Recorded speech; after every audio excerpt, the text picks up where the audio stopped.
All right, good evening, everyone. Tonight is April 13th. We're here at the Oregon Innovation Center for our regular Board of Education meeting.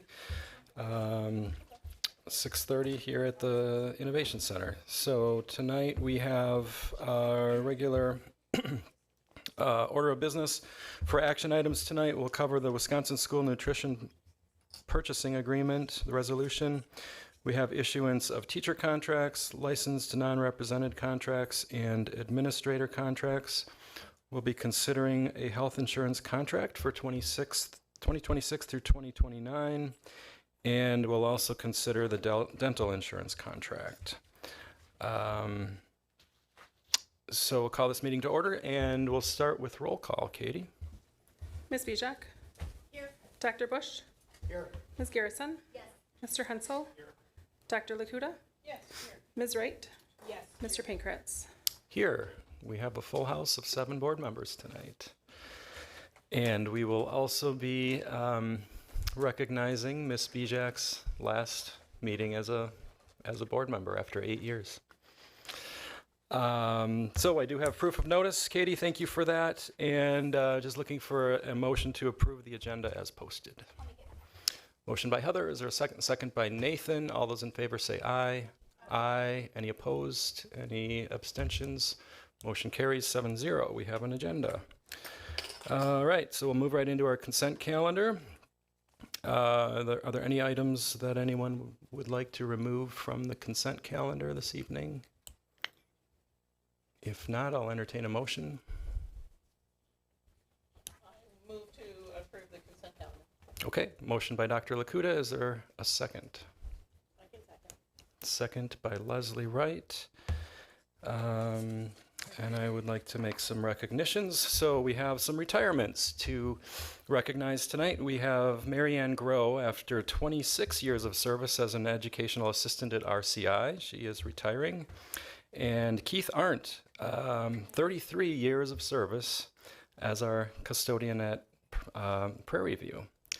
And also Karen McCormick, 18 years of service as an EA for early learning in 4K. So very much appreciate the dedication of our retirees. And we have several donations tonight. We have let's see here, $1,000 from Fidelity Charitable for Netherwood Knoll classroom needs. Andy Weiland, Candace Widensee, both donated $100 for the A-Team scholarship. And Heidi Sarnow, $10 for a popcorn fund. Janesville Performing Arts Center, $500 for the jazz showcase for the band program. Another Madison Jazz Society, $500 donation for the jazz showcase as well. Caitlin and Peter Young, $500 for the OHS musical. Michael and Michelle Brusberg, $75 for the musical. Renee and Brian Heft, $35 for the musical. William Jacobs and Tina Bastian, $125 for the musical. Peter Eckhart, $250 for the girls wrestling program. Oregon Choral Boosters, $450 for the OMS Badger Conference Workshop. Elena Schinderly, $15 for a food service balance donation. And Jacqueline Campbell, $10 for the same purpose. Amanda and Ben Bartlett, $100 to the OHS musical. And then we have a donation of 50 tote bags from One Community Bank. So thank you all very much for those generous donations as always. With that, we'll call a roll call vote on that. Katie, please. Dr. Lakuta? Yes. Ms. Wright? Yes. Ms. Bijak? Yes. Dr. Bush? Yes. Ms. Garrison? Yes. Mr. Hensel? Yes. Mr. Pankratz? Yes, motion carries 7-0. Consent calendar has been approved. All right, moving into our informational items, we'll start with our superintendent's report for student highlights. Dr. Bergstrom. It is really nice to be able to start a meeting by talking about great things that students are doing. And you see here we have Ray Hutchinson, and he is our first of 4 youth apprenticeship spotlights tonight. He works at at Specialized Electric, and Ray has learned how to wire panels, outlets, switches, fire alarms, lights, smoke detectors, motion detectors, dimmer switches, and exit signs, just to name a few. Way to go, Ray. Then we also have Zoe. Zoe is working as a physical therapy aide at GL Rehabilitation Services. And in this role, Zoe helps physical therapists take notes and explore treatment options, and she assists patients during their appointments. And we have our third spotlight is Olive, who is working as a nursing assistant at SSM Health in Madison. And as a nursing assistant, Olive helps patients with activities of daily living and care, planning, like taking their vitals, measuring blood sugar, etc. Olive especially enjoys activities that improve the patient's environment, such as assisting them with personal hygiene. And our fourth spotlight tonight, our final is with Alexis, who works as a teller at One Community Bank. And in this role, Alexis assists with bank account deposits and withdrawals, and particularly enjoys interacting with clients. Students who are interested in learning more about the youth apprenticeship opportunities should contact their school counselor and Ms. D'Amelio, our school to career coordinator, to discuss this really fabulous option. That's it for that portion. Excellent. Thank you.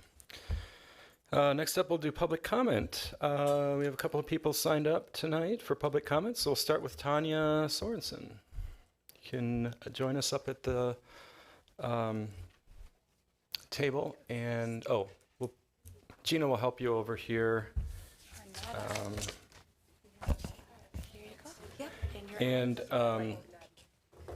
Tanya, before you start, I'm just going to read our public comment policy. Sure.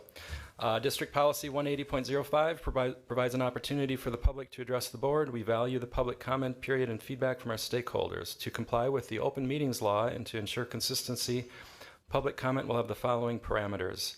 The total public comment is scheduled for 15 minutes. Each speaker will have up to 3 minutes to make their comments. Ms. Katie Heights will signal speakers when their time is up. The board will not comment after each speaker and will reserve discussion to any items on the agenda. We welcome all speakers to stay for the entire meeting. And next steps following your public comment may include referral to the appropriate administrator for follow-up or placement of the matter on a future board agenda. So you can go ahead and start, Tanya, and just please, if you could state your address. Hi, my name's Tanya Sorensen, 877 Oregon Center Drive, apartment 308, here in Oregon. I just want to first of all thank everybody for letting me speak with you guys tonight. And I just want to I'm the current treasurer of the Oregon Choral Boosters, and I'm here today just to share why vocal music isn't just a fun activity for the kids. It's one of the most powerful tools we can give them as we send them out into the future. Vocal music helps children discover their own voice, literally and figuratively. When kids sing, they learn to express themselves with confidence.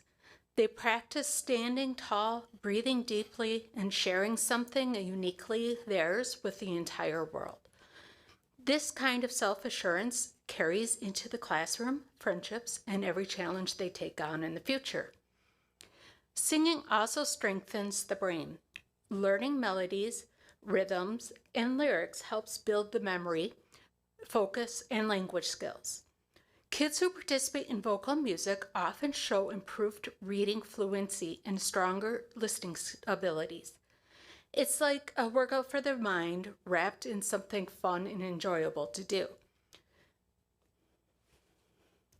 But maybe the most beautiful part of vocal music is the community it creates.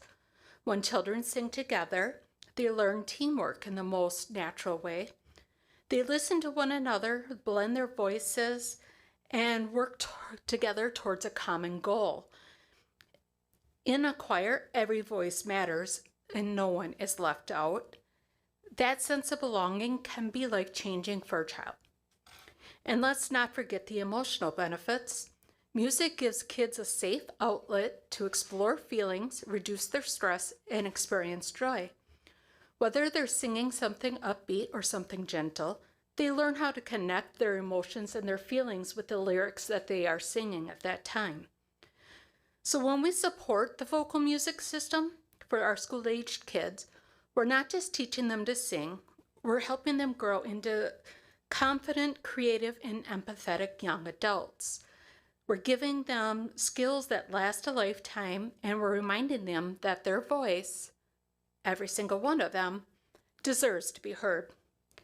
Today, I'm asking the school board to please revisit the vocal music teaching 0.25% increase, since the health insurance quotes for the 26-27 school year have been returned.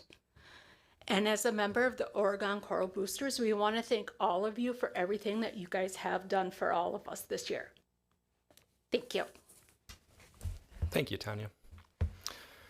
All right, next up we have the introduction of some incoming district administrators. So Dr. Anderson, I think, is going to kick this off.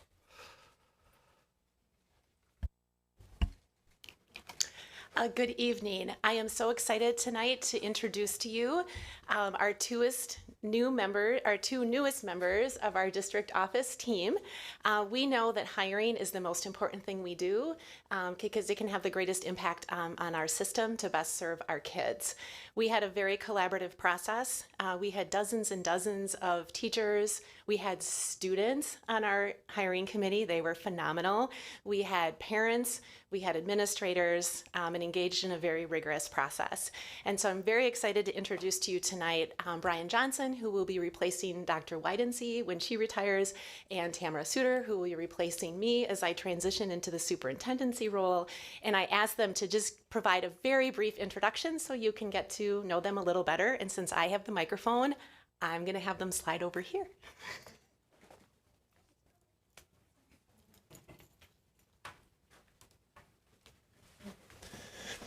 Hello, everyone. Brian Johnson. I just wanted to say that I'm really honored and excited to have the opportunity to be in front of you tonight and be hopefully approved during the consent agenda. I have been a director for 15 years. I am excited about this work. I'm passionate about giving kids access. My wife is a special education teacher. My mom was a special education para. My in-laws, both mom and dad, were both special education teachers at one point. It is in our blood. We're passionate about it. We love it. And I'm excited to build relationships, get to know you as a board, the administrative team, but all staff, families, and community members here in Oregon. So thank you.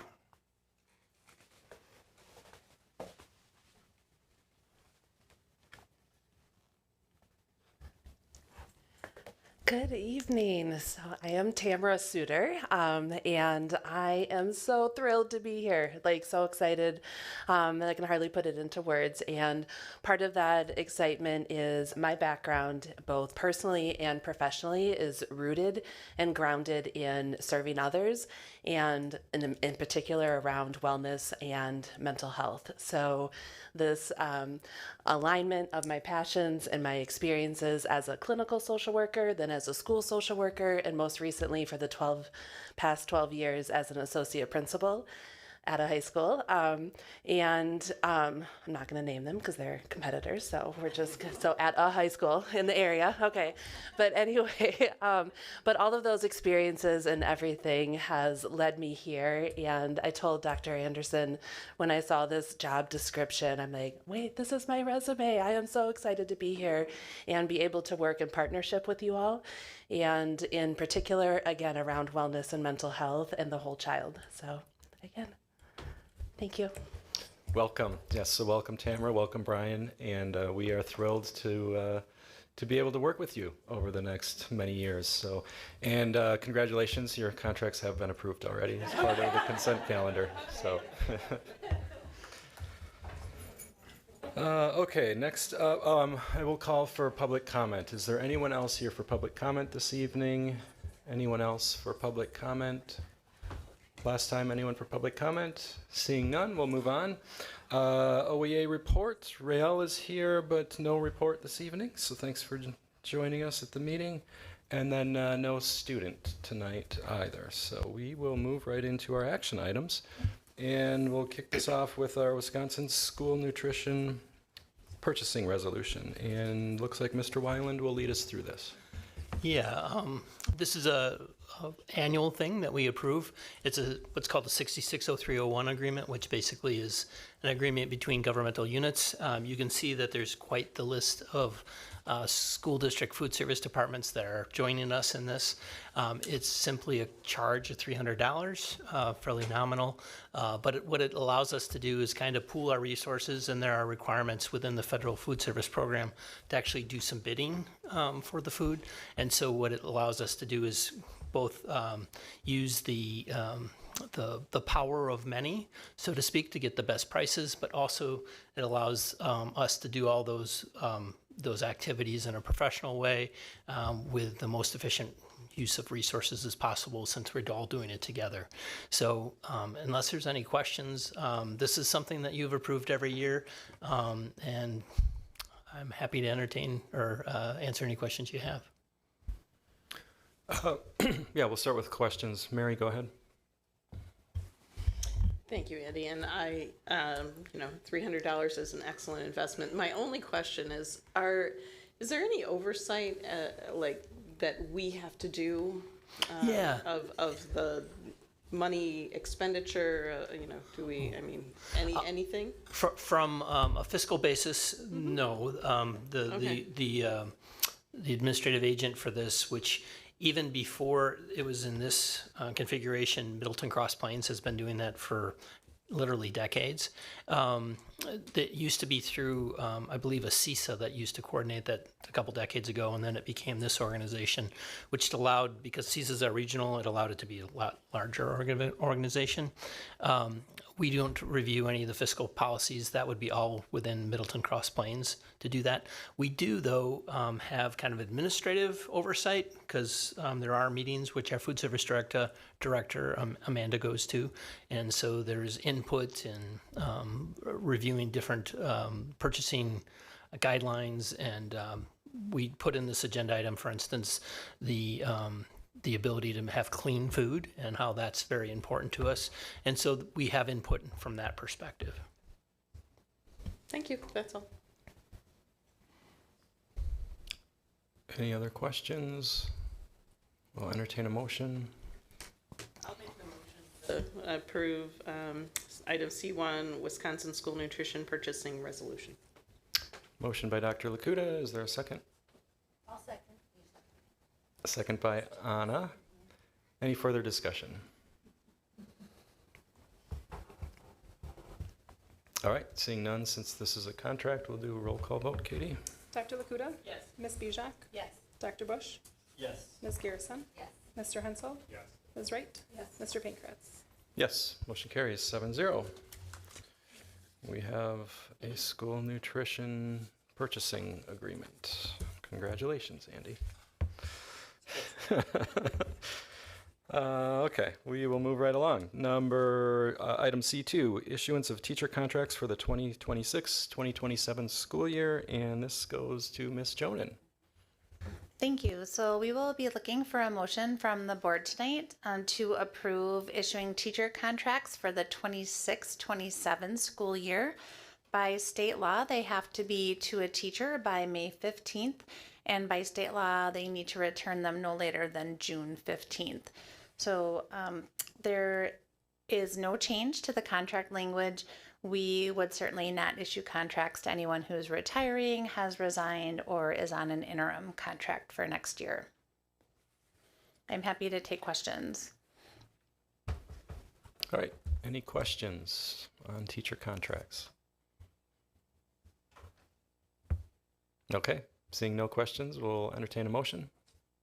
I'll make the motion to approve the issuance of teacher contracts for the 26-27 school year. Thank you, Anna. Motion by Anna. Is there a second? I'll second. Second by Dr. Bush. Any further discussion? All right, seeing none, we'll do a roll call vote. Katie? Ms. Bijak? Yes. Dr. Bush? Yes. Ms. Garrison? Yes. Mr. Hensel? Yes. Dr. Lakuta? Yes. Ms. Wright? Yes. Mr. Pankratz. Yes, motion carries 7-0. We will have teachers next year. That's a good thing. All right, we're going to move right along here. Issuance of licensed non-represented contracts for 2026, 2027. Again, this is Ms. Jonan's item. So similarly, we would be looking to issue contract for our staff who are licensed by DPI, but not represented by the Oregon Education Association, hence the licensed non-represented staff. It follows the same timeline as the teacher contract, and the contracts are nearly identical. What changes is that they don't have the OEA as their bargaining unit. Let's start with a motion. Can we get a motion on the table? I'll make the motion to approve the issuance of licensed non-rep contracts for 26-27 school year. Motion by Anna, is there a second? Second by Heather. Any discussion? All right, seeing none. Katie? Ms. Bijak? Yes. Ms. Garrison? Dr. Bush? Yes. Mr. Hensel? Yes. Dr. Lakuta? Yes. Ms. Wright? Yes. Mr. Pankratz. Yes, motion carries 7-0. Moving right along. C4, back to you, Gina. So I would be looking for two motions from the board tonight. The first motion would be to approve a new administrator contract for the 26-28 school year, because we do have some language changes to that contract, which I'll address in a moment. And then once that language is approved, then we would, if it is approved, then we would be looking for the board to authorize the issuance of administrator contracts for the 26-28 school years. By state law, we are authorized to do 2-year contracts for administrators with another 1-year renewal provision. So that has been the practice that we have done in the district. And so in terms of, if you look in the packet, there are 3 main changes that we are recommending for the administrator contract, other than the clerical change of the dates. The first is really a Wisconsin retirement compliance issue. In terms of administrator vacation, how the language reads now is that administrators have 4 weeks of vacation. And so oftentimes administrators have not used all 4 weeks of their vacation. And so right now, the way it has been working is by contract language, as administrators have the choice of, if they have 40 hours of unused vacation, which many of them do, you can choose to have up to 40 hours paid out, or you can choose to roll over up to 80 hours. And so the administrators hear me say this all the time, but it is much healthier and much more productive for people to take their vacation. But also it can be a very time-consuming, demanding job, and we have a lot of responsibilities over the summer, and particularly with a robust summer school program and with hiring. So it can be challenging for people to take their vacation. And so we have paid WRS earnings on that 40 hours of vacation time. And so in working with employee trust funds this past year, what they have told us, in order to be in compliance, to make it really clear that the first 40 hours is paid out. That is something that 95% of our administrators choose to do with that first 40 hours. And so because of that, we have been fine in the past, but they recommended that we make it clear that it's not a choice, that we pay out 40 hours first and then we roll over anything remaining. So that is our recommendation tonight, so that we can continue to pay WRS earnings on that money, which is important to people when they retire as part of their pension. The one downside to doing that is that there are occasionally years where 1 or 2 people want to roll over instead, because maybe they know that they have several graduations coming, or they might be planning for a family. And so we've talked to administrators about that, and people understand that the benefit over time for WRS really might outweigh that special year or 2. And it isn't as though people have no vacation, they do have the 4 weeks. So that's why we're seeking that change. The second change is to add the HRA language, which the board has already approved. And then the final change that we would be proposing is that right now, if administrators do additional professional development, and this has been this way since I have been here, probably since Andy has been here, that they are paid $25 per hour for up to 32 hours. And so the teacher's master curriculum rate has exceeded that. So I am just looking to make that the same as the educator curriculum rate so that it's just standardized. And so I believe that rate is $28.42, roughly $28 and some cents. So it's not a huge increase, but it just is something that would be tied to the teacher rate. So I believe those are my only changes. So with that, I'll pause for questions. Heather, go ahead. Yep, I just have a clarifying question on the vacation part. So Yes. just to make sure I'm understanding, the first 5 days, I understand, get paid out, and then an additional up to 10 days get rolled over. So in theory, our very hardworking administrators could not use 15 days of their 20 days of vacation. You could, although it is capped at 30 days, so no one can have more than 30 days in their account at any time. Okay, got it. I was just going to say only for 1 year. Right? 1 year. Yeah, and I'm not saying this with any sort of judgment, more so that I'm with you that I want administrators to take vacation as they can so that we're not creating a situation where you could push that down the road more and more and more. But it sounds like there's a 1 year limit. Okay, just clarifying. Thank you. Yes. Other questions? All right. Yeah, I'll just note that we have talked about the HRA change through other previous meetings throughout this year leading up to this change being I think this is the last set of contracts where this applies to. It correct? is. Yep. Okay. So I would entertain a motion to approve our administrator contracts. Motion. I'll make the motion. Is the motion for approving the contract changes, or can it be one and the same? Are you looking for one motion? You can certainly put them together. That would be fine with me. Okay. If that's agreeable to everyone. I mean, we'll see if you get a second. Okay, perfect. I would make the motion that we approve the contract modifications and the issuance of administrator contracts for the 26-28 school years with those changes. Thank you, Anna. Is there a second? Second by Nathan. Any further discussion? Dr. Bush. This is just one very quick thing, and it's just a housekeeping or clerical thing.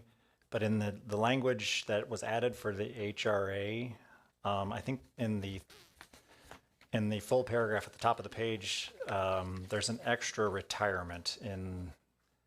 It says eligibility for an application for Wisconsin Retirement System retirement benefits retirement.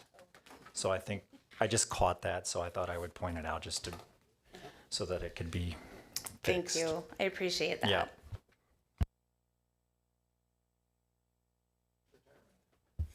Leslie, go ahead. Along the same lines, there's a clerical where at the district shall pay educator hourly curriculum rate, and then where you've crossed out up to a maximum payment of blah, blah, blah, per contract year. The way it reads now, it would be administrator for each contract year per contract year. Is that the way you wanted it, or you wanted that out? No, you can see how much I'm missing Heather Kleppinger when she was on vacation this week to not edit my work. So yes, okay. I will fix that as well. Thank you. Yep. All right, a couple of friendly amendments there. We're agreeable to those. Any further discussion? All right, Katie? Ms. Bijak? Yes. Mr. Hensel? Yes. Dr. Bush? Yes. Ms. Garrison? Yes. Dr. Lakuda? Yes. Ms. Wright? Yes. Mr. Pankratz? Yes, motion carries 7-0. We have administrator contracts for the next 2 years. All right, moving right along. Health insurance contract for 2026 to 2029. Back to you, Ms. Jonan. Okay, so we would be seeking a motion to approve a health insurance plan for the next 3 years. And I know that we talked extensively about this at our work session on Thursday. So I wanted to give a brief overview, and I'm happy to take questions because I know that it's a big decision. So when we have big decisions like this, we always ground ourselves in our mission and our priorities, which is to retain and recruit high quality, collaborative, and diverse staff as one of our priorities. You'll see the other ones listed.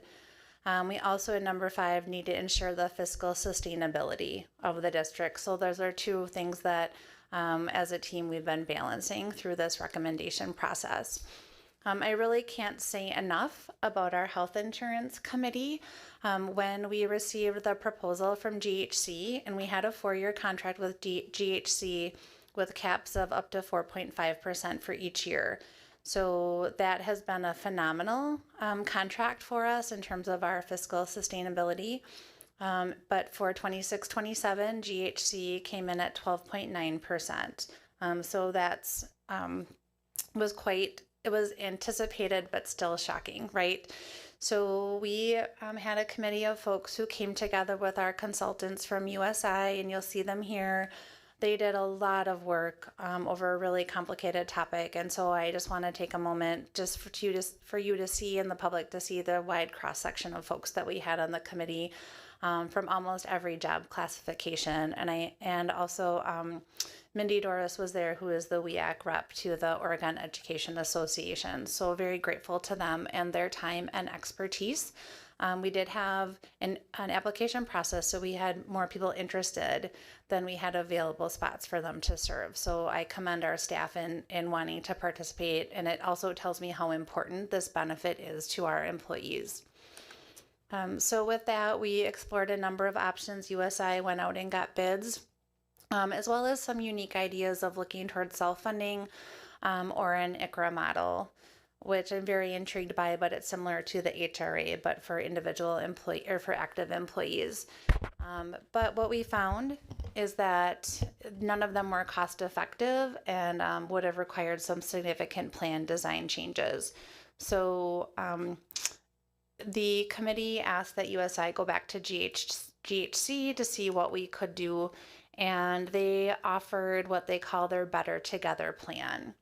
And what they had said is that if we were willing to do a 3-year contract with them, that and move to what's called the Better Together plan, that we would have a 7.9% increase in year 1 and no more than 8.9% in years 2 and 3. So that looked very attractive to us financially. So then we had to really delve into the details.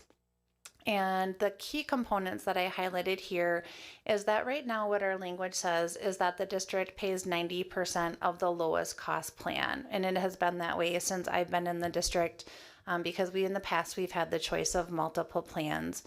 And under those rates, our plan design would stay the same, so not more out-of-pocket costs for employees other than the premium. But the biggest change is that under the Better Together plan, that people would have to select GHC as their primary care provider in order to have the lowest cost plan. So that's a pretty significant change for us because 60% of the members on the plan, so that can also be dependents, are with a non-GHC provider. So that does mean that 60% of our staff for next year have to choose a different primary care provider or pay more. For specialists, that remains the same. You can access UW specialist if it's an area that GHC doesn't have. So for example, if you need physical therapy, you have to go to GHC. If you need neurology, then you go to UW because GHC doesn't offer that. So there will be consistency with the specialists, which is really important to our membership. Particularly, people really appreciate like the Carbone Cancer Center and other UW specialties. So we've had a lot of questions about that. But then in talking about that, the committee was really sensitive that that's a big change to announce in April for July 1. So we worked with GHC to do what we call next year as a transition year in this proposal. So for the 26-27 school year, staff are not required to move to GHC, but if staff do not do that, then they would pay a higher premium. So this just highlights the choices that for the next school year, that if you're in the GHC service area, which is most of our staff, you have 2 options: Better Together or Partners HMO. If you choose Partners HMO, you will pay more. For those outside the GHC service area, you have two choices, Better Together or the Connections PPO. And the Connections PPO is more of a national network, like for our retirees that live outside the state. And then in year 2 and 3, then there is what we call forced migration. So folks residing in Dane County would have to move to a GHC primary care provider. So I'll take someone like myself. I've been with UW for 16 years. I live in Dane County. By year 2, I would have to go to a GHC primary care provider. I have chosen to already make that choice because that is what we're asking our staff to do. But if I didn't want to do that, I could stay with UW for 1 more year and pay more. But then in year 2 and 3, I would have to move to GHC. So it gives staff that 1 year transition time to find a doctor that meets their needs. And then you can see the rest of the choices here. So what is the impact on staff? So I have a link to the health plan rates by check and by FTE. All of this information was sent to staff 2 weeks ago, right after spring. We got back from spring break so that they could give us feedback and ask questions. And so what this means is that for staff who don't choose a GHC primary care provider next year, or if they can't, like if they're a retiree in South Carolina, for example, then they would pay $42.18 more per month than someone else who did for a single plan, and $94.92 per month for a family plan than someone having GHC. So what are the options that we are presenting to the board, that the committee looked at? So the committee looked at the first 2 options. One being, let's just stay with GHC 1 year, absorb that 12.9% increase. That would be a cost of $923,000 and some change. So the committee, and we went through a lot of our financial picture, which they understand. And so the committee recommended that we did pursue the Better Together option of steering folks towards GHC with a 1 year transition. What came up during the feedback, and we talked about this at the work session on Thursday, is that we do have some staff, and you'll see more of the data here. We have 47 employees who live outside of Dane County that are on our health plan this year that would not have a GHC primary care doctor in their county. So GHC has 6 primary care provider sites, 1 in Fitchburg, and the rest are in the city of Madison. And so what we talked about for next year is presenting you with the data that what if the board said for folks who did not live in Dane County, that for 1 year as a pilot, that the board would contribute the same amount to the premium as folks who did live in a county with a primary care provider.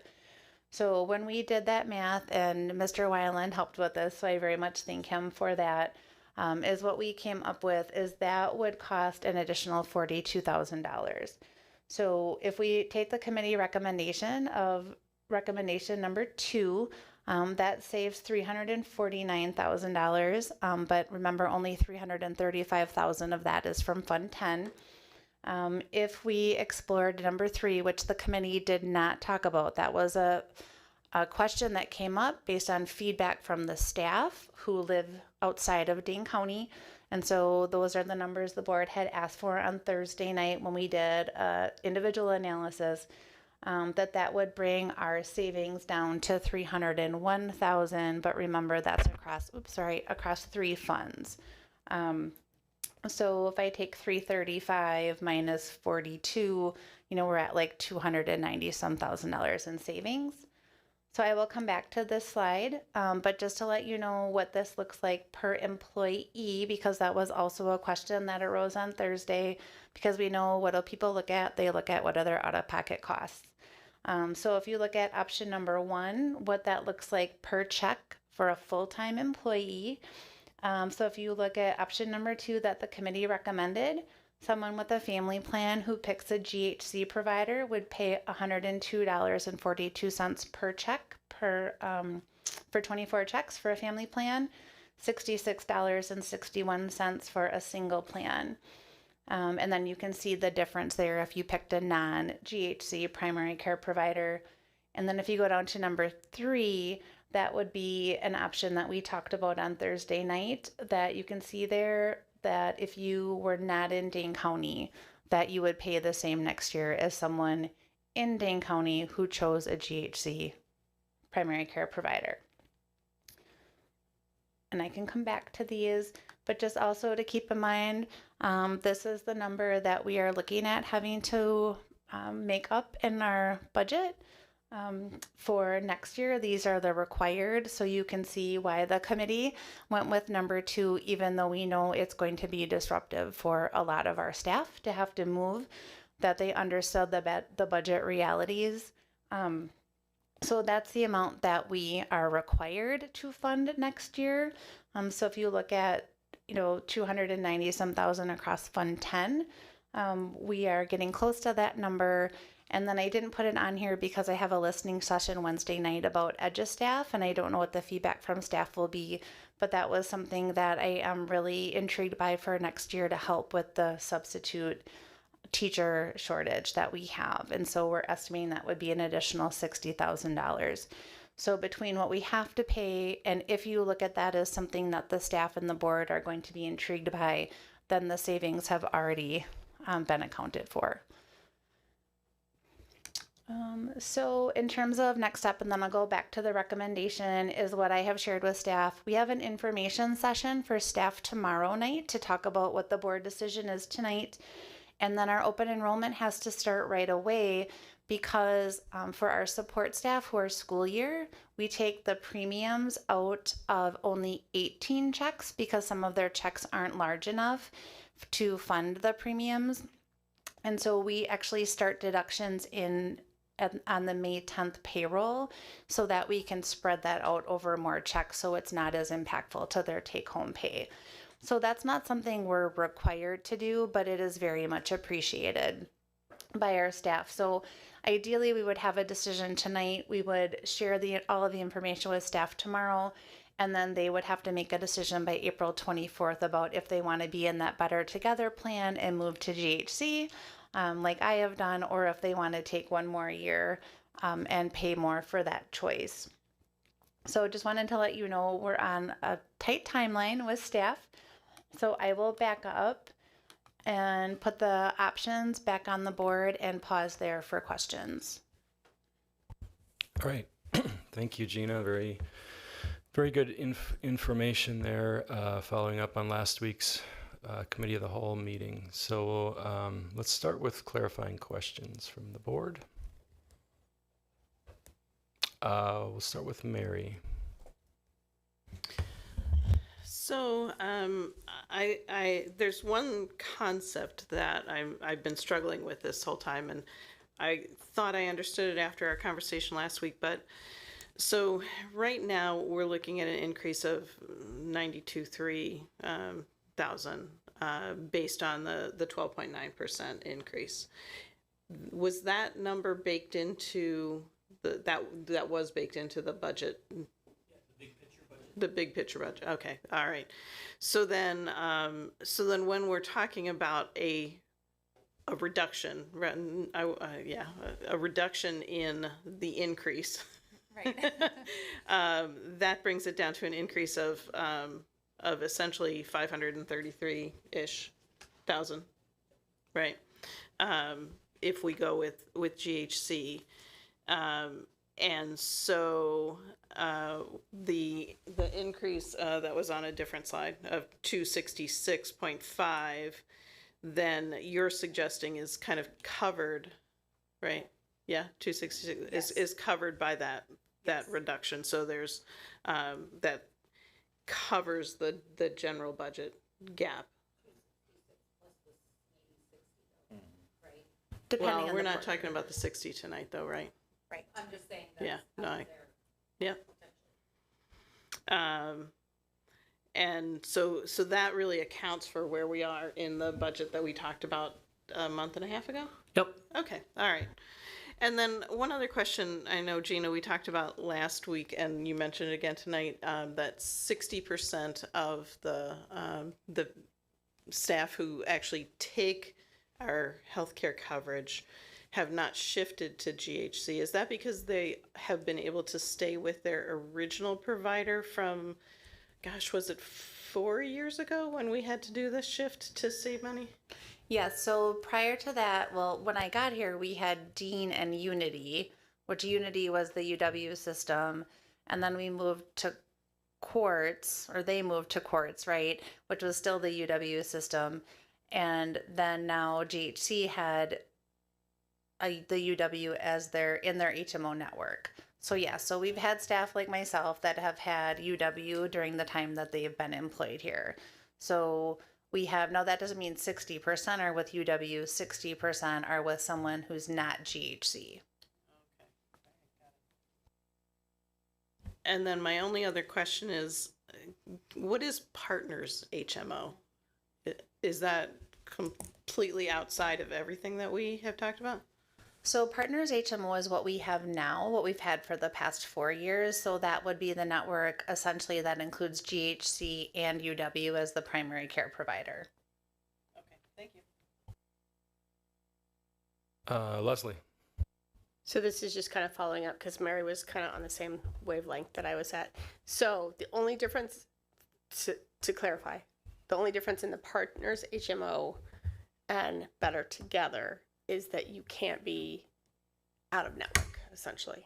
Like Partners, you can be with UW or whatever, and then, but Better Together, you have to be with GHC. Not the first year, but beyond that. Yeah, so essentially so next school year would be what we have now, except that you have to pay more if you're not with GHC. Whereas in year 2 would be very different than what we have now because everyone in Dane County would have to go to GHC. You don't have that choice of UW anymore. But that is the only difference. Essentially, yes. For purposes of our discussion, yes. Perfect, thank you. Anna, did you have your hand raised? And then we'll go to Heather.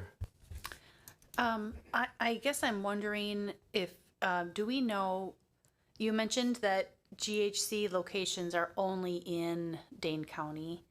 And I think we talked about this.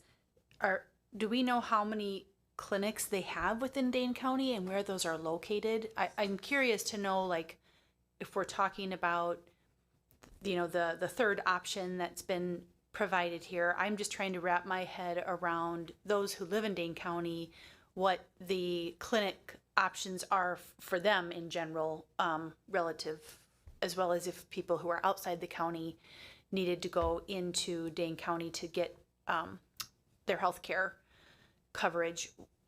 I'm curious to know if we know more about that. I didn't ask that before.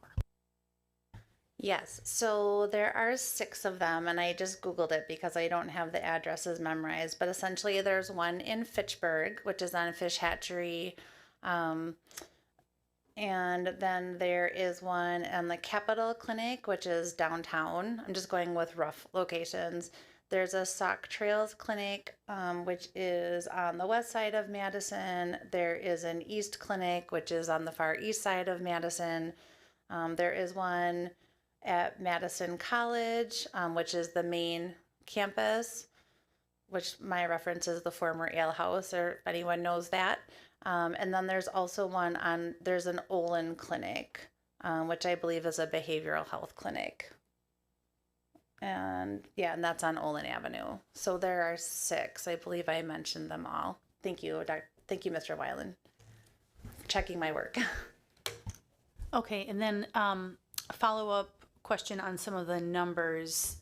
You mentioned that it would be 42,000 for the additional cost if we were to pay the 90% for a non-GHC outside of Dane County. Is that the 42,000? Yes, if you were to Additional? pay the same amount that a GHC person was paying, right? Right, okay. And then,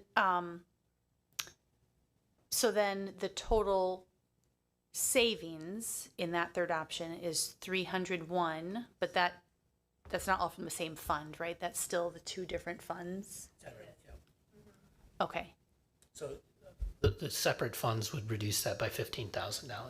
by 15,000. Okay. Okay, I'm getting caught up on the math. The 349 minus the 301 isn't 42, but is that also taking out retirees? Should it be 307? We were changing those numbers a little late today. Then it makes sense. Okay, so the 301 really should be a 307? Yes. Okay.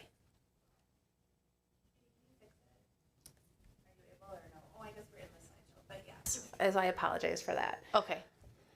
Thank you. Got it. Heather. My one comment or clarification was just to Leslie, not that you were saying anything inaccurate, but I want to, when we're saying the difference is you can't go to UW, I just want to be super clear. The difference is the PCP is not UW, right? Because I know you were, so that when people hear things that we're clarifying, I knew you understood it, but just wanted to say that part out loud. Thank you, Heather. Mary. I have one more clarifying question. So the 307, option 3, that option would only be for 1 year, and then, right? Yeah, so that's my proposal, is to do that as a pilot, and to see what the ramifications are of that. The one challenge that I see with it is that, I'll take Brooklyn for example, right? Is that you can live in Brooklyn mailing address, but you can be in Dane County, you can be in Rock County, and you can be in Greene County, right? And so we did look up where every single person lived and what county they lived in. And so you may have someone who literally lives here in Brooklyn, Dane County, right? That has to move to GHC for the lower rate. And then 2 miles down the road, we have someone who lives in Rock County, which wouldn't have to go to GHC, right, to get the lower rate. And so that's just a function of Brooklyn. So I can see those, like, if those two employees saying, well, I'm just confused because I drive just as far as this person 2 miles down the road from me, right? I don't know how to systematically address those things, right? When you're trying to take care of a collective group of people, there are going to be those individual items that maybe aren't exactly accurate. You know, I might have someone in Dane County that says, hey, wait a minute, I have to drive X to the clinic. You know, this person doesn't. This is the best way for me to do it systematically, right? Based on which county that you live in, with the rationale that there isn't a primary care provider clinic in your county.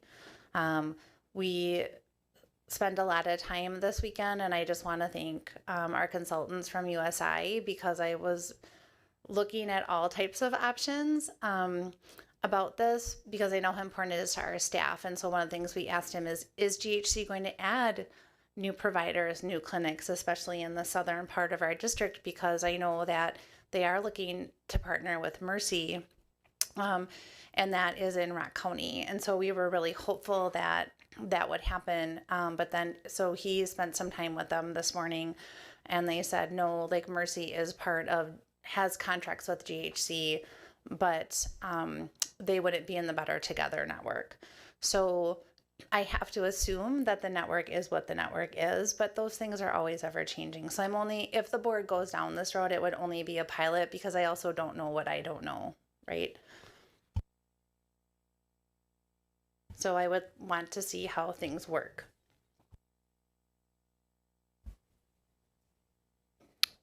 Heather. We discussed at the committee of the whole, right, the spirit of people being outside of Dane County, and that there's a cost benefit of, right, they have to take time off of work, and that, you know, has a reactionary effect. I guess are we to thoughts yet? Or what are we on? We're still on clarifying questions. Then I'll stop. So, I'll pause. yeah, if you could hold statements. Any other clarifying questions? Okay. So we're at a point where we would entertain a motion. And I think the options here are well, you have 3 options in front of you. Yeah, so is there an updated recommendation from staff at this point? No? Do you mean the Of the 3 options, yep. I just was curious if that was something that you felt should be weighed by the board.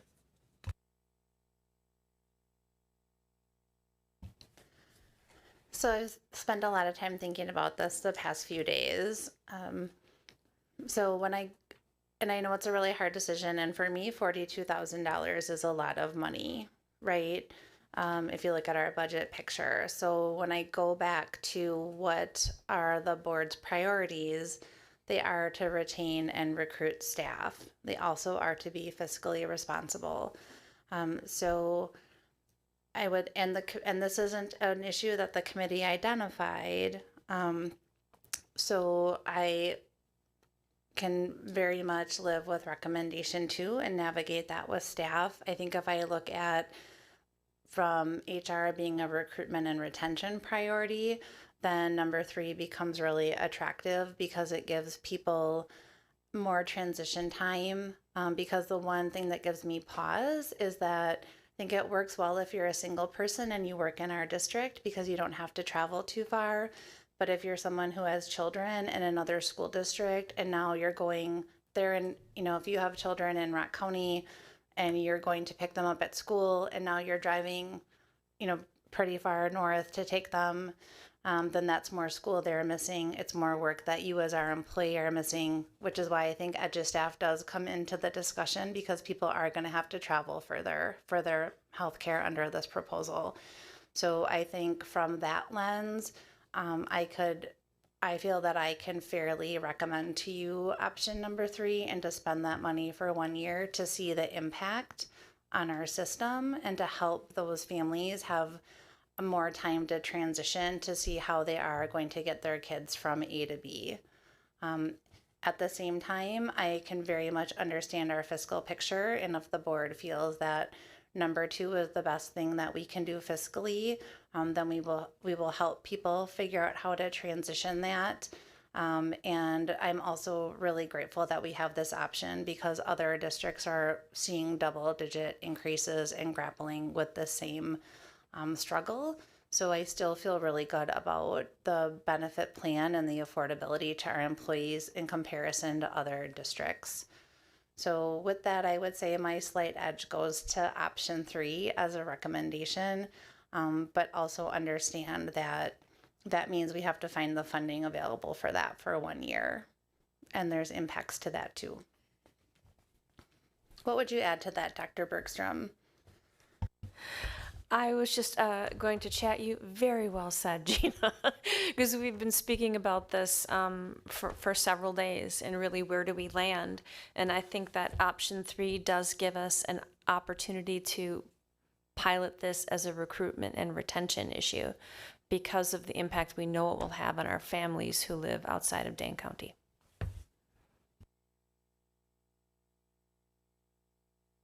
Question? Okay. We'll go to Leslie for a question. Gina, on option 3, and I just want to verify that I understand this. GHC has only given us this for this 1 year. After this 1 year, we have no guarantees. Like they could go back up to the 12.9% or whatever. Or is there that 8.9 that we talked about? Yeah, so very good question because I want to make sure that people understand. So it is a 3-year contract and it does have a penalty for cancellation because I checked on that too. So you can see up on the slide, so year 1 would be a 7.9% increase for folks in that Better Together network. And then in 27, 28, 28, 29, it's not to exceed 8.9%. So if we do well and have good experience, it could be lower than that, which is always the goal. But we have to budget for that 8.9%. But this is for option 2 and option 3. Correct. Okay, I'm that's what sorry. that's Thank the you. clarification I needed. Yes. Thank you. All right, clarifying questions or motions? I was gonna roll out a motion. All right, have at it. Well, now I feel bad because I just heard two people that I respect deeply talk about number 3, but I'm gonna make the motion to go with option number 2. Do I say why, or you want me to cut it right there? You can say why. Yeah, here are my lines of thinking. It's not that I don't see the value in 3, as we discussed it as committee of the whole, but one, I want to respect, not that Dr. Bergstrom and Gina aren't, but I wanted the task force put forth a recommendation. I understand new information can come to that. The other part I struggle with is, it's not that I'm opposed to that necessarily in theory, but the pilot to me gives the opportunity then for people, if it doesn't continue, to feel like something is being taken away, as opposed to understanding what we don't know and then pivoting or tweaking accordingly. And then maybe my math is wrong, but when I think about 42,000 divided by 47, I know that's employees, not number of people on the plan. That's just it's $894 per employee. And not that I'm not saying that those 47 don't matter, but there's just a really high number as a board fiscally to think about. So that's kind of where I'm at. For number 2, I see value in number 3, but my motion is to approve the health insurance contract with option number 2. All right, Heather has a motion on the table. Is there a second? I'll second. Second by Leslie Wright. And now we'll open it up for discussion. Start with Caleb, and then we'll go to Anna. Oh, I'm going to say something here because depending on how the vote goes, I might not get to say something in the future about this, because I think there's a couple things I want to say. This is a really difficult issue because this is like a fundamental basic benefit of a job. And we're talking about a fairly significant increase this year, and going forward, fairly significant increases that it actually could be much worse. And I just want to, I guess I just want to emphasize how difficult this is when we are in a position where we have to make these decisions and come up with the revenue to cover this in our budget in years, especially like this year, where the state doesn't give us any additional funding, because these are the kinds of things that just slowly kind of like squeeze school districts and put us in a position where we have to make difficult decisions that I don't think are for the, I mean, this is something we have to do, right? And then we end up, in order to do the things we have to do, not being able to do a lot of the things that we really should be doing and want to do. And it's just really frustrating. And I commend the work of the committee and everyone who's done put all the time and effort into this, because these are, I think we've done really well to come up with something that is workable, that, helps us cover this expense when we don't have additional revenue from the state. And I really hope that changes going forward. So that's my comment. My question or my suggestion, or I don't know what to call this, or maybe it's a question, if we could do this, assuming that we go forward with something tonight and we will have some kind of health insurance plan going forward. I mentioned this at the board workshop, and I would really like to see something for, if we could do it for employees. In the past, there's been times when we've done these kinds of exercises and talked about, how this is going to impact people and, like what this will cost. And you've come up with some hypotheticals. I would really like there to be, and I don't know how easy or hard this would be, but I would really like it to be clear to different types of staff someone who's half-time, someone who's, 1 FTE versus 0.5 FTE. I would really like there to be some kind of like a couple hypothetical scenarios in terms of how people could understand what impact this might have on their take-home pay. Because I know that we've given pay raises this year, and I think some of that money is going to be lost to the increase that people are going to see in their premiums. And I think it's important that we explain to people ahead of time, if we can, what potential impact this might have on their take-home pay, because that's, I think, what matters. And it's a difficult situation, and it's frustrating, but I feel like I just want to make sure that we're making everything as clear as possible, and that we're trying to do the best we can with a difficult financial situation. Thanks. Other discussion? Anna? I really appreciate your comments, Caleb, and I completely agree with you that it feels like we're stuck between a rock and a hard place. I really want to support option 3, and the reason I want to support it is that I believe that it's a big disservice to ask our employees to drive as far as they may need to drive to seek health care. So it's I do not like that. I don't like that that's the option, or that's the reality. Other than they can pay more, they have the choice to pay more, so I guess they still have a choice. But to Caleb's point, what's that going to impact for take-home pay? So I really want to support that. With that said, I'm looking at the numbers and I'm doing the math, and I'm seeing that if we do decide to support option 3, we no longer have any of the additional funds available for the EduStaff things we've been talking about, or even some of the staffing debates that we've been having for next year. And I don't like that either. It really cuts off all of our options for any additional things that are also important that we need to be thinking about from a big picture perspective. From that perspective, I do find that I will be supporting reluctantly Heather's motion to approve option 2 as the healthcare insurance option, but I don't like it.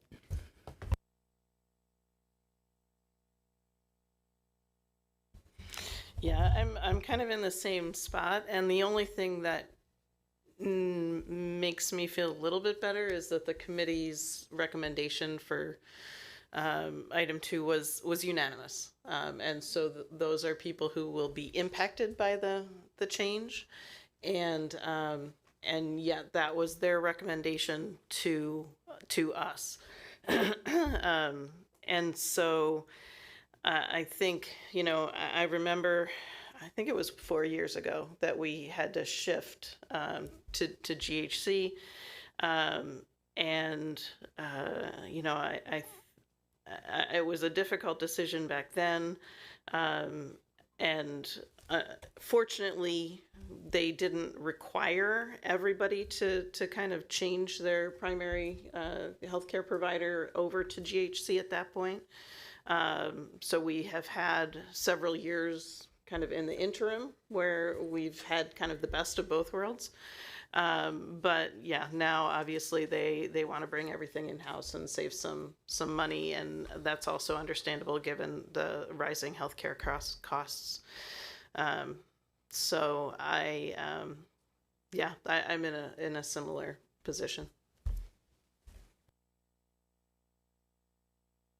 Could I ask a clarifying question here? Because my recollection of our discussion at the workshop was that the information in proposal 3, what came after the committee had made their decision, right? That proposal was never put before the committee itself, right? That's correct. That was in response. So after spring break, we sent out an email really laying all this out and asking for questions, feedback, because we wanted to bring that to the work session. And so, yeah, so this was a big point of feedback that we received, questions and feedback that we received from staff. So proposal number 3 is in response to that. So no, the committee did not talk about number 3 or know that it was an option.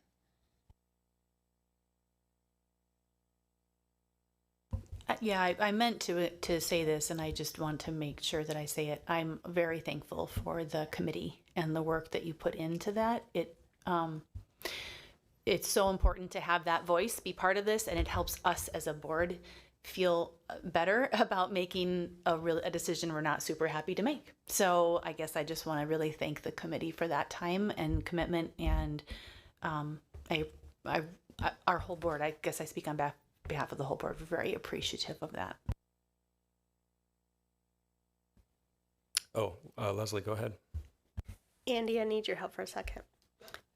What is the difference in dollars between 35% and 42%? Is that the correct percentages?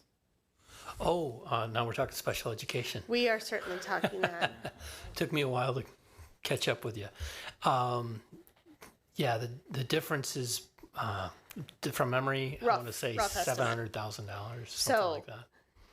You're telling me right now that if the state had chosen to honor the 42%, yes, I understand it was some certain, not some sufficient. However, if it was 42%, this would not be an issue at all. We would completely be fine, no questions asked, being able to take care of all of our teachers, all of our staff, and this would not be an issue. Plus, we would have the money in the bank for the other positions we've been discussing. We would be having different discussions right now. Just ask all our community that's listening to this and cares about this issue, please contact your legislatures. Any other discussion? Heather? One final comment. Gina, I know how you approach things, and so I know that no doubt you will be looking at this if option 2 goes forward. I think I'm just asking, can we take, what you learn in the next year, and no doubt you'll be coming back to us with, here are the pain points, here's what the possibilities are. And so I'm grateful for your constant reviewing and thinking and outside of the box, and all of the negotiating and time that you and team spent, and Andy as well. I think just the price tag for what we don't know is hard to do up front, but knowing that we can find that out, I want the people who are, outside of Dean County to hear that. I think what I hear the board saying is that we understand that this is a pain point, but now let's see what happens and how the cookie crumbles, so to speak, so that you can come back to us with potential options. I appreciate that. I mean, I could just say that, HR director, we really agonize over this, and it feels, the committee was exactly like Ms. Bijak, okay, we hate this, but we reluctantly recommend it, right? Because we don't have another option. And I think, as long as we're contacting our legislators, this is an issue that, we have to figure out a solution, because I am very worried about this contract and our ability on recruitment and retention. And that, what option 2 and option 3, and we did propose option 3 as a one-time, because it's one-time money, which if you ever hear Mr. Weiland talk is easier. And I don't know what our budget holds for the future, right? And at the same time, I will be exploring options, because these aren't decisions that I want to make for 1,000 people that have different needs and live in different areas. And at the same time, this district cannot solve this problem that is, right, we need a healthcare solution that's not becoming sustainable for districts. And so I feel like next year I have to start right away and start looking at solutions like a self-funding, like an ICRA model potentially, because to make this choice for people is really agonizing. And, other schools have clinics and they have other models, and we've been watching those pretty closely, but those also are not necessarily financially sustainable, as we're learning. So I appreciate your words, and I just want you to know that, yes, it feels awful to spend $10 million on a product that, you know, we have to say we reluctantly recommend. So yes, I do anticipate starting next year, because as we know, like 2 years will go really fast. And then we'll be right back here looking at what to do after that. So thank you for that, Ms. Garrison.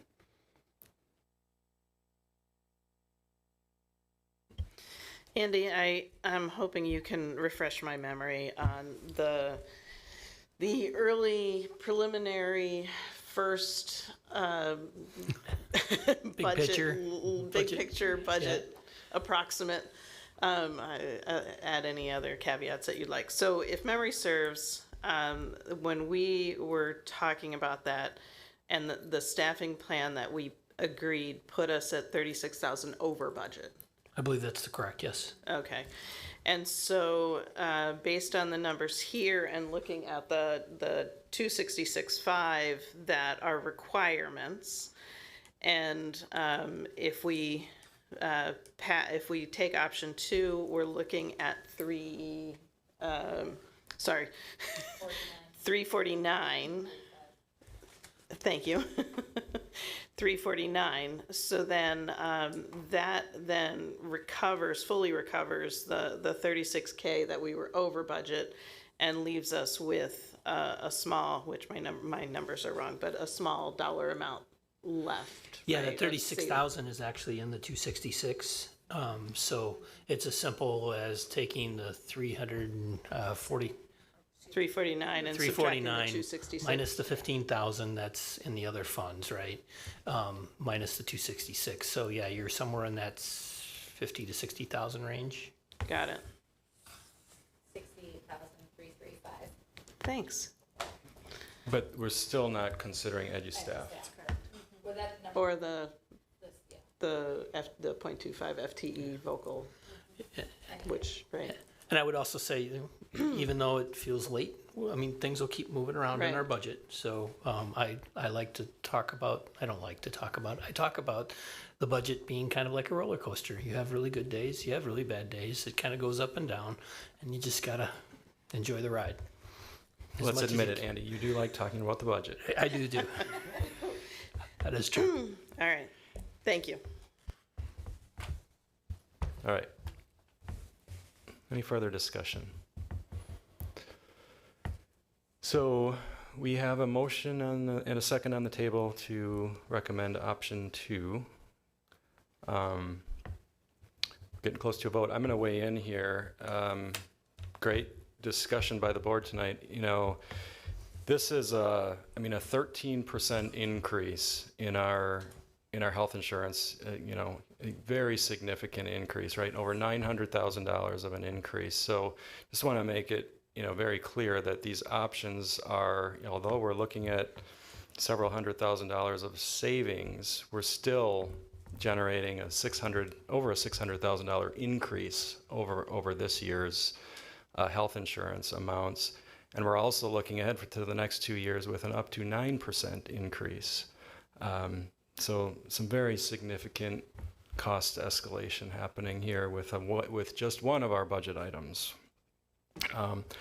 I want to commend first of all the task force for the work that they've done, and just for their professionalism in coming to a unanimous recommendation to recommend something that is not obviously not ideal, and our staff will have to make sacrifices in order to accomplish this slight cost savings.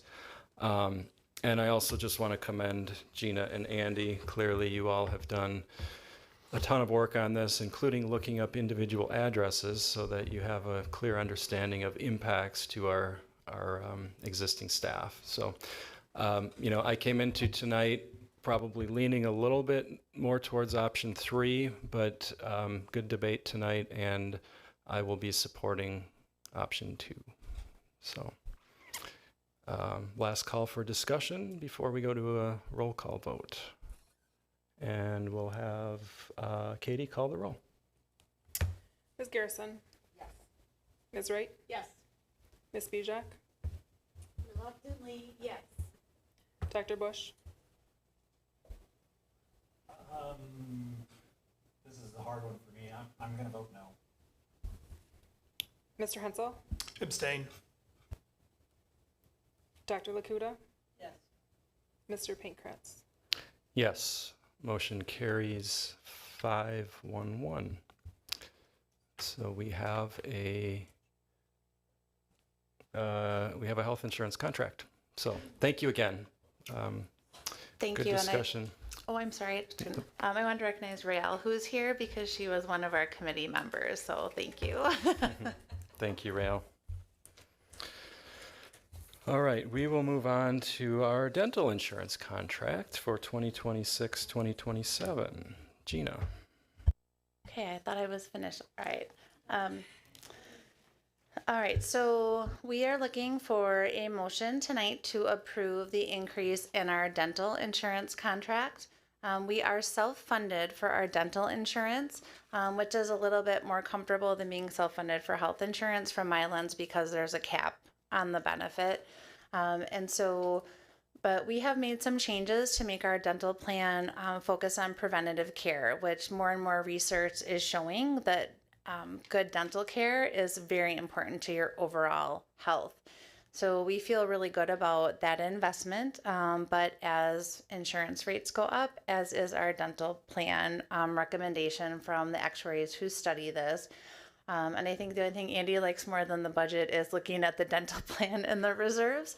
Our actuaries actually came in, I believe, recommending a 12% increase, but we feel like higher than that. Okay, but we feel that we have the reserves to handle that, but we're going to continue to watch this. So I say that to foreshadow because we'll be looking at next year. But based on their advice, the reserves that we have, and how we're trending, that we're recommending a 9% increase in our dental plan. So it's not a significant amount for the employees. And so I do feel good about this increase because the preventative care that we have, and we also increased our ortho max to $2,500, which is still, if you have a child that needs that, not, doesn't cover anywhere close to what that costs.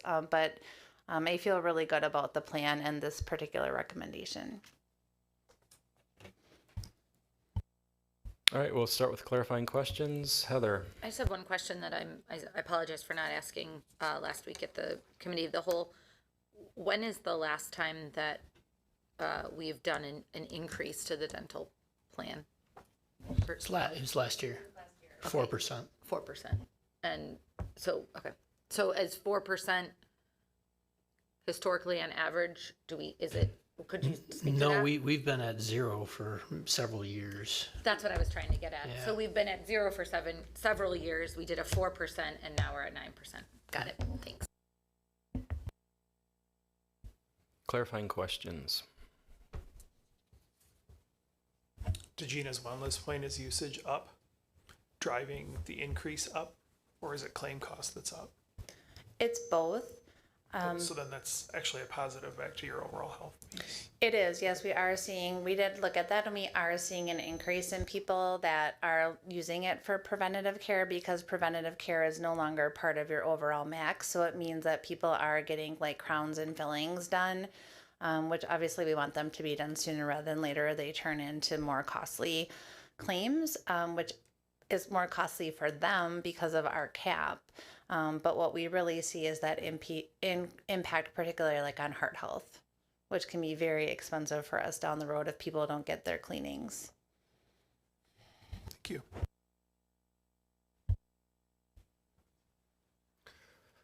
I'll entertain a motion.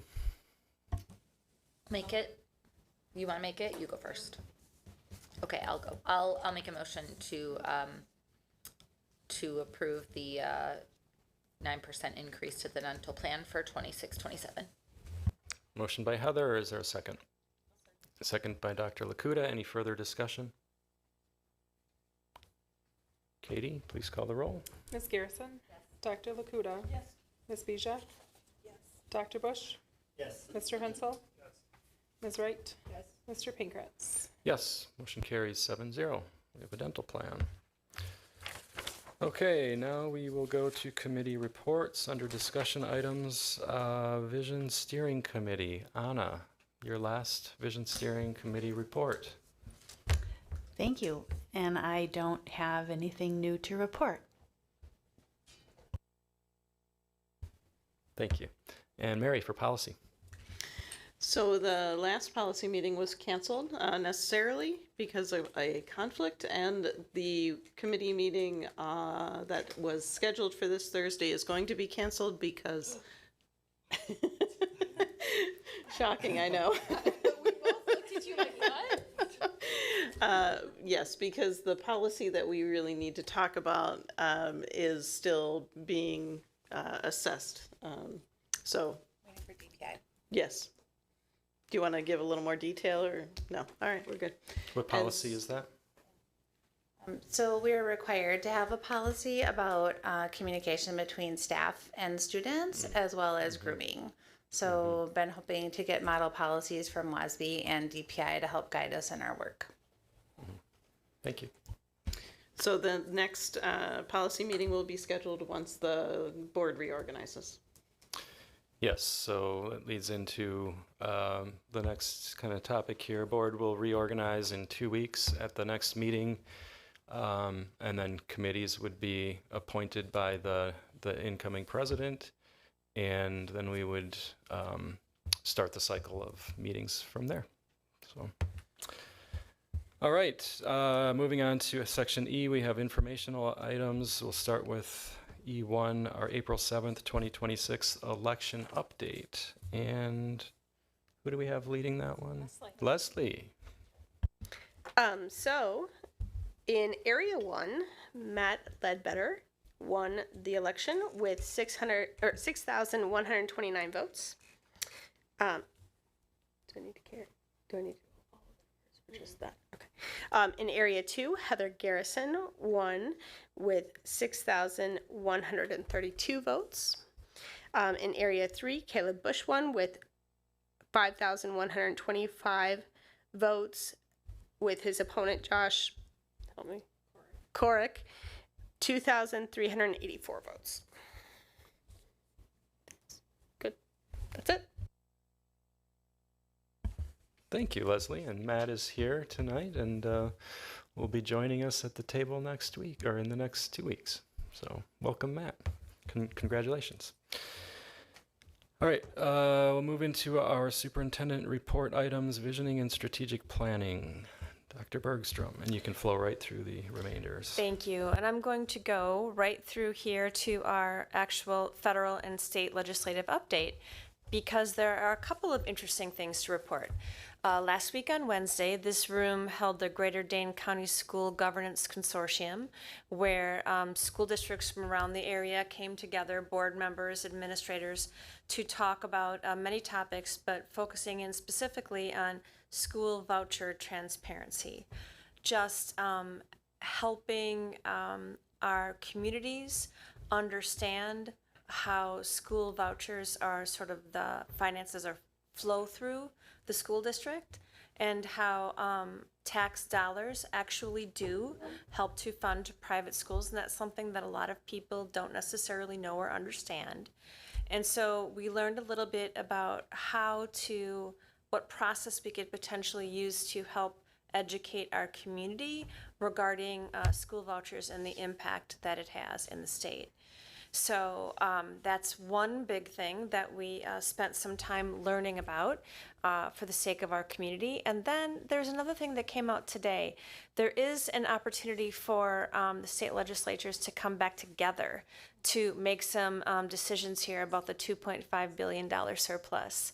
So it would take $200 million out of the $2.5 billion to meet the promised reimbursement rates of 42% and 45%. It's a really small amount of the actual surplus. And it leaves significant room for additional investments in tax relief measures, because I know that's something that's very important also.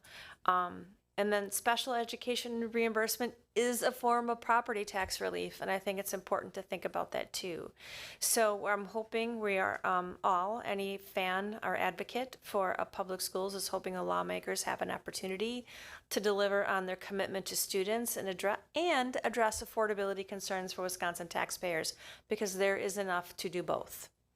So at this time, just as Ms. Wright said earlier, it would be great if people feel strongly about these issues to contact their legislator and urge them to fulfill the investment promise in special education and pair that with meaningful property tax relief for communities, because both are very important. So I just wanted to make sure we mentioned that important topic today.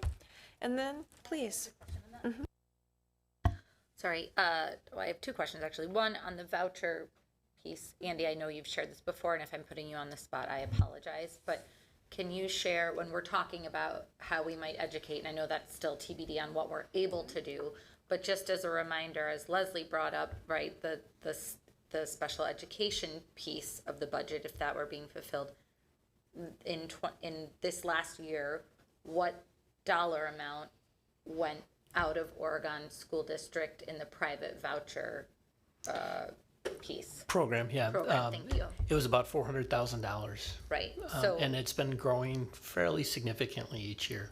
So those are funds that we have to levy within our levy. Right. That just flows right to those. just because this is also newer to, I think it's new to a lot of people, but also new to me. So $400,000 of tax revenue that came in through Oregon School District taxpayers that are now going out so that through a private school voucher system.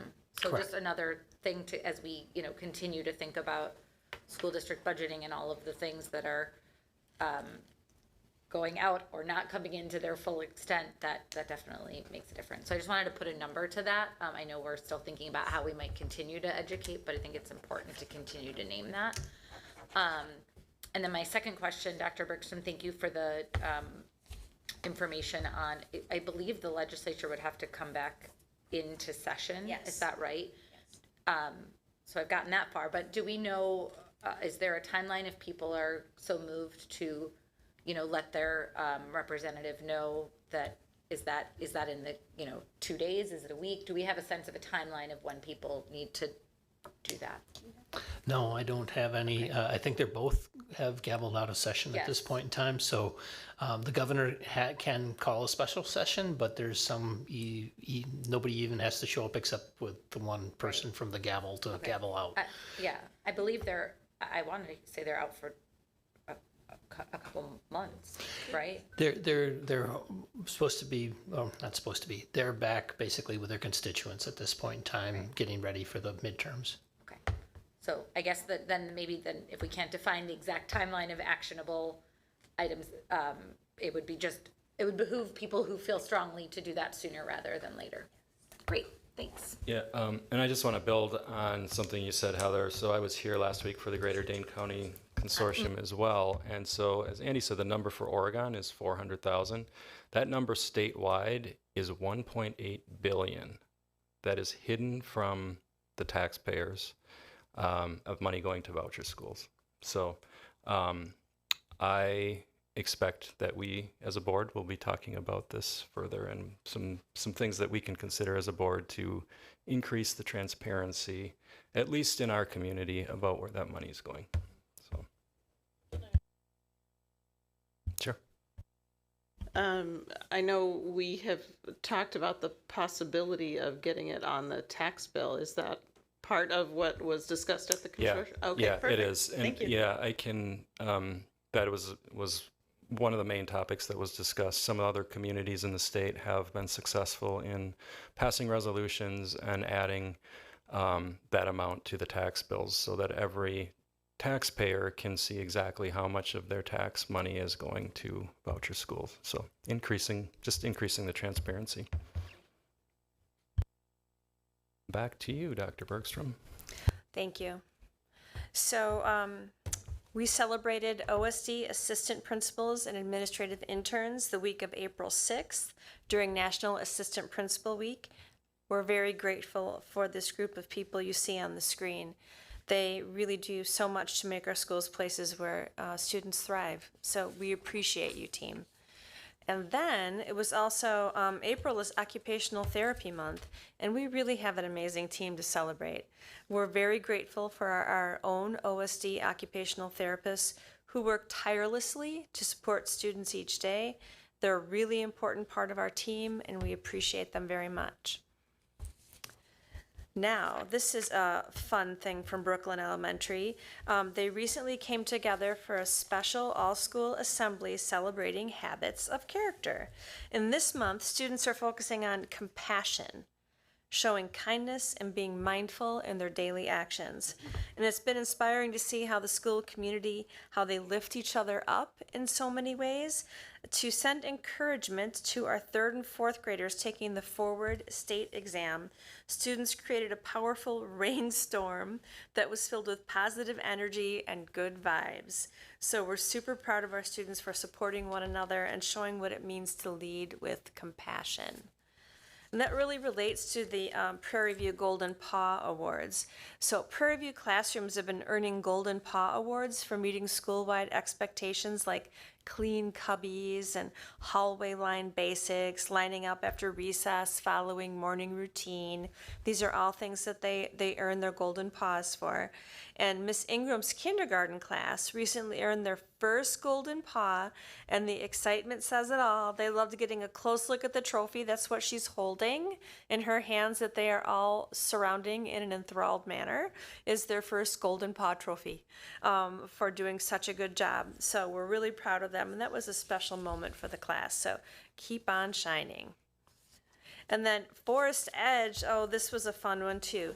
The 4th graders at Forest Edge recently celebrated Pi Day, the 3.14 Pi Day, with bracelet making, creative artwork, and a teamwork challenge. The fun concluded with a special surprise.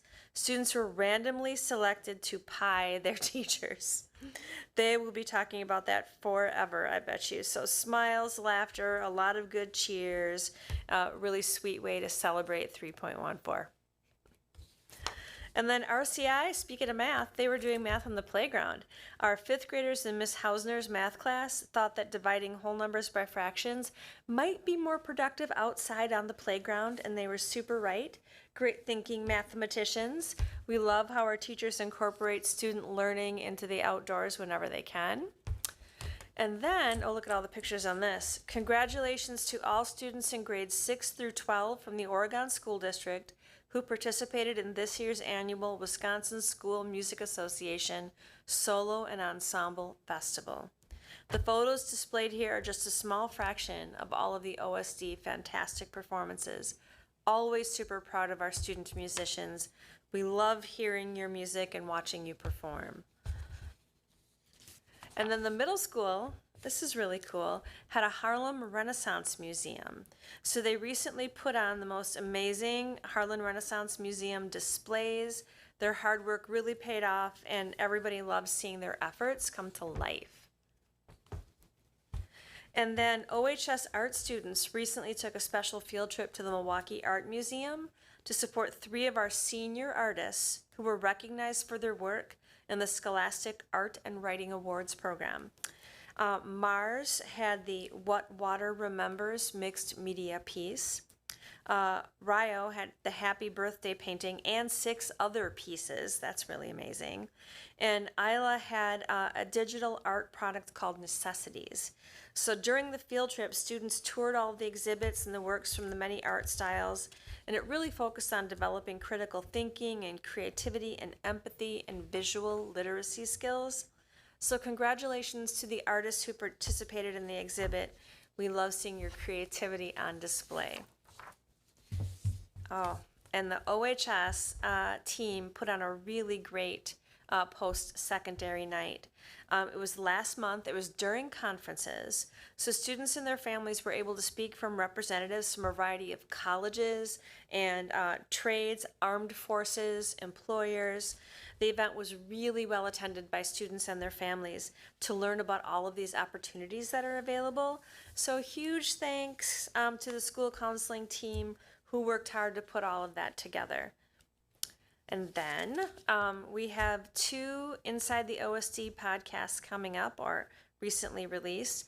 We had a discussion with community member John Keel, who's the commissioner of the Bench Mob program.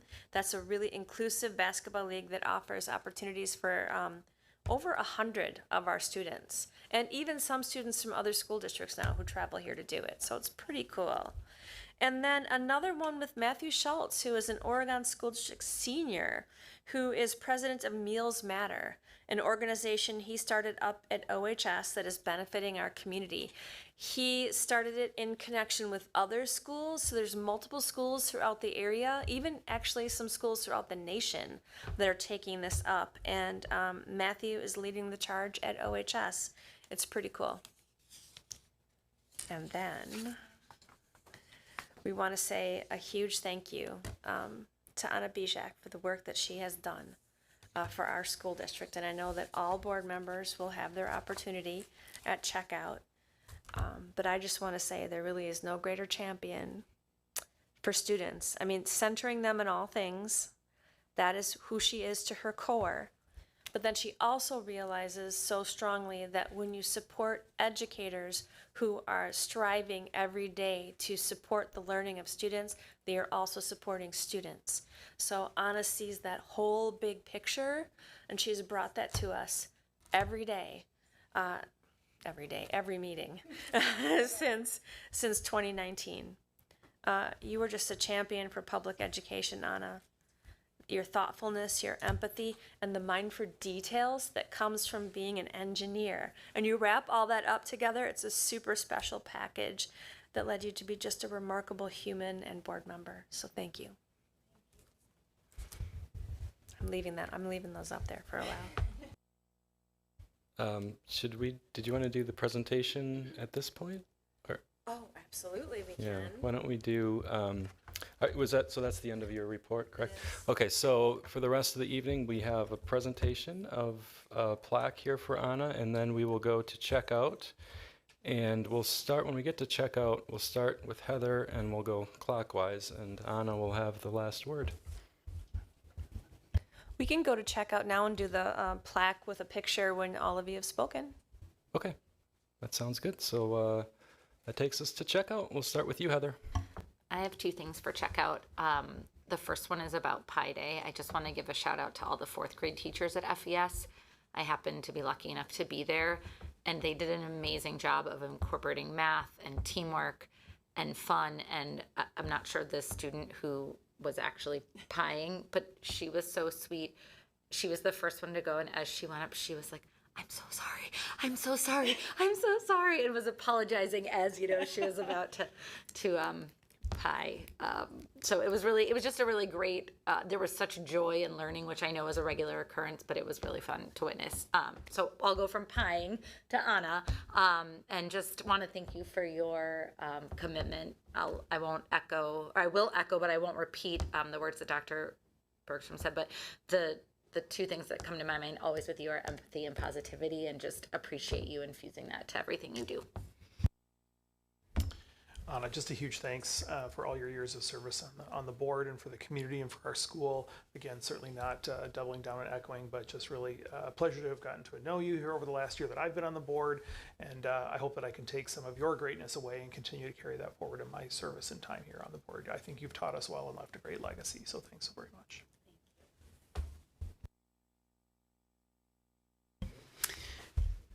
It's been a privilege to serve alongside of you, and watching your incessant dedication and drive to honor the students and the educators is just really inspiring. So thank you.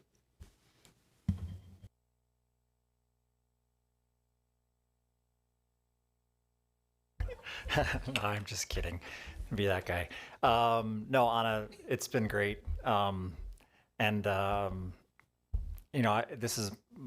on the board 3 years, and it's been a great 3 years. And I think I told you last time we were together after the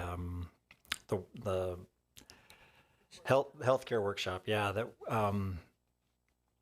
I always think of you as having just a wealth of empathy and compassion, and And I think that is a really good a really good quality to have in a leader in education.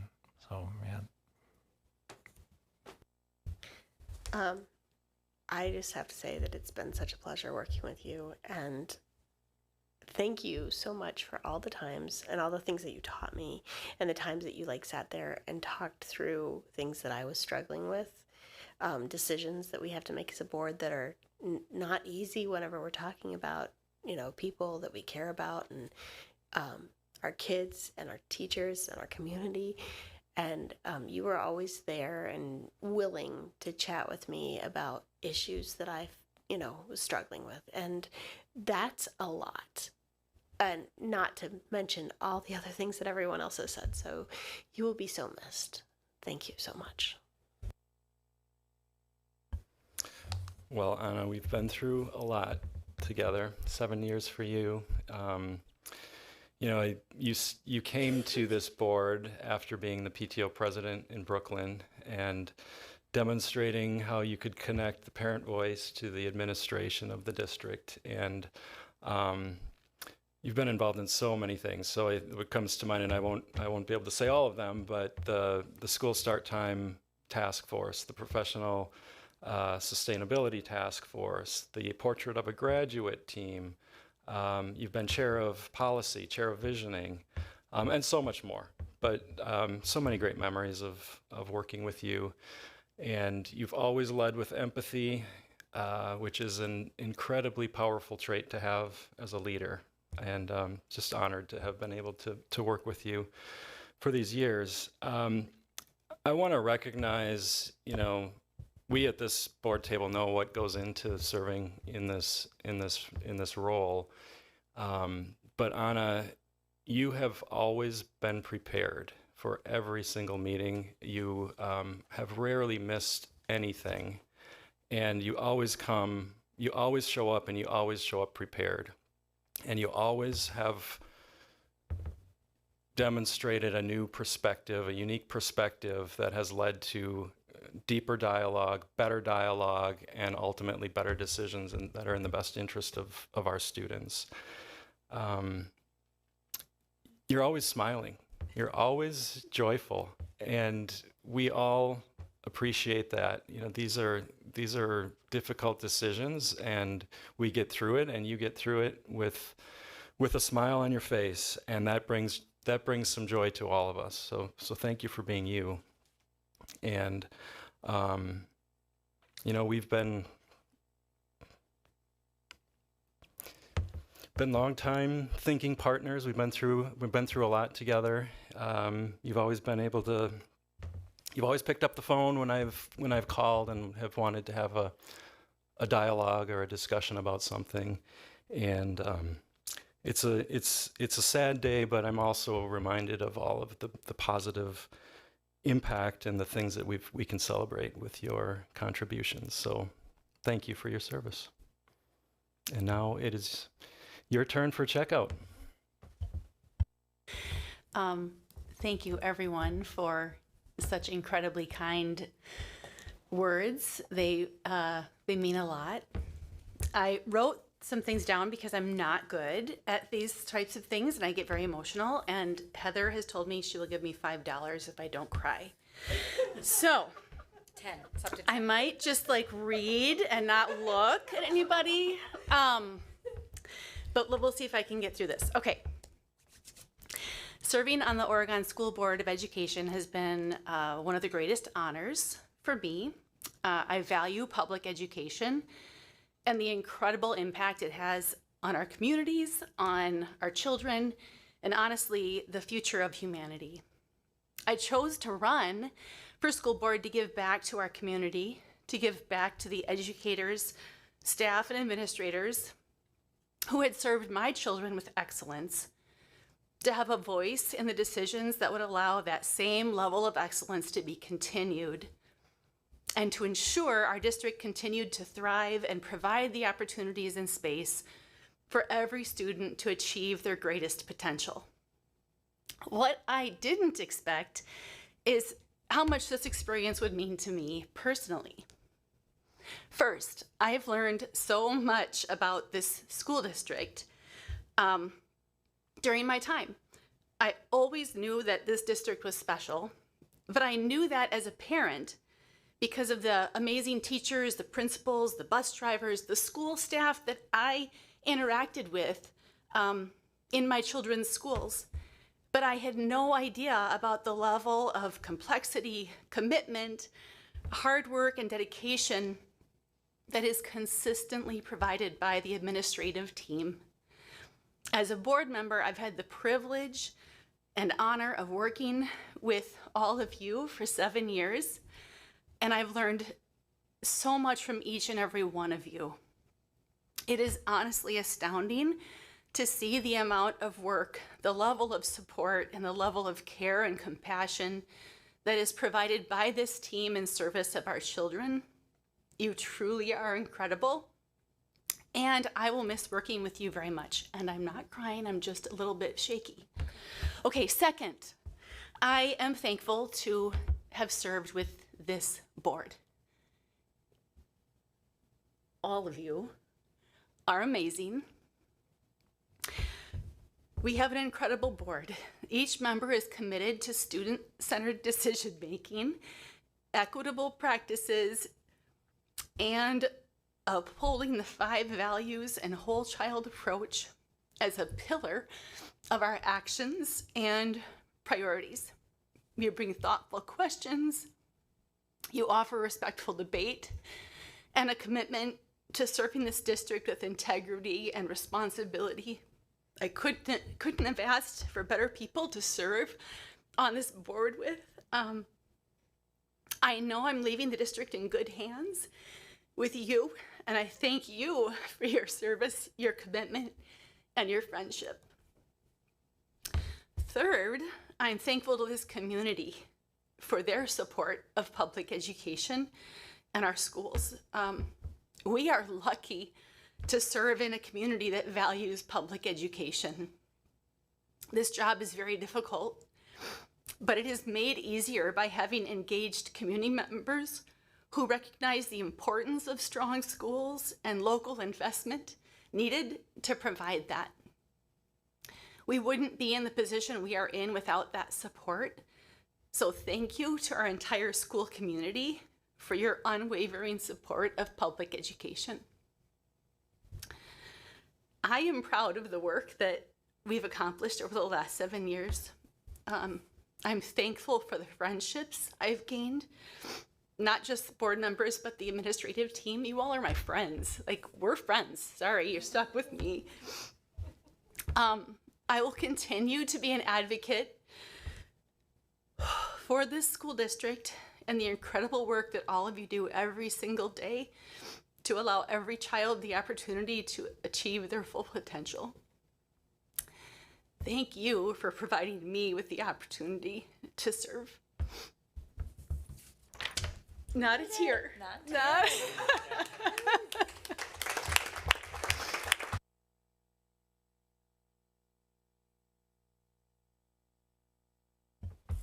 Thank you, Anna. So we're looking for one final motion. Motion to adjourn. Motion by Anna. Is there a second? I'll second. Second by Leslie. All those in favor say aye. Aye. Any opposed? Motion carries 7-0. We are adjourned. Thank you. It's picture time. And it's picture time. Good evening, everyone. Good job.